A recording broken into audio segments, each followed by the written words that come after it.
শাস্ত্রী আচার্য, contact number 84 205 নিচে দেওয়া হচ্ছে। আজকের সাবজেক্টটা হচ্ছে বি।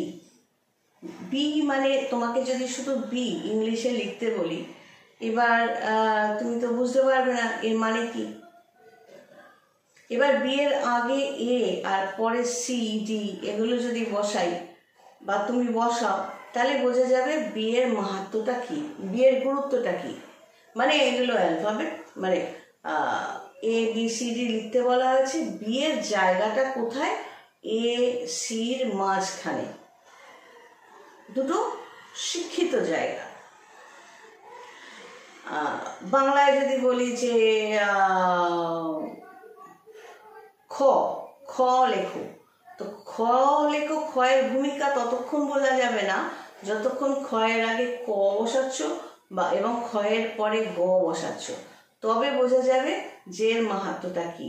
মানে ক খ গ, মানে এইভাবে সিস্টেমেটিক্যালি যাবে। এটা খয়ের পরিচয়, তো ওটা হলো বি এর পরিচয়।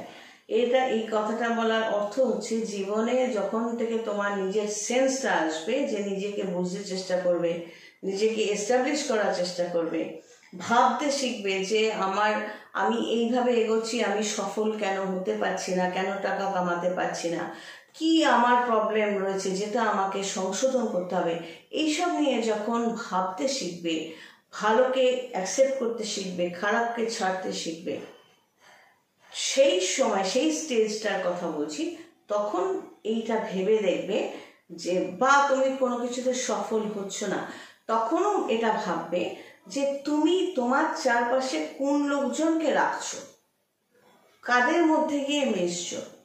ওই বিয়ের মতো চার আগে এবং পরে যদি এ এবং সি কে বসাও, তাহলে তোমার জায়গাটা একটু আপে উঠলো।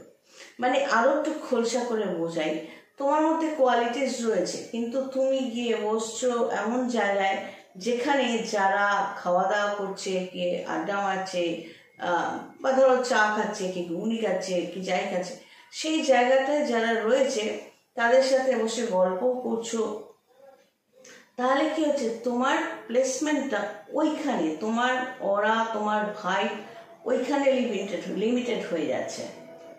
তুমি নিজেকে নিয়ে এগোতে পারছো না, কারণ তাদের সাথে সময় কাটানোর জন্য তাদের যে ভাইব্রেশন, যে অরাটা, সেটা তোমার সাথে অ্যাটাচড হয়ে যাচ্ছে।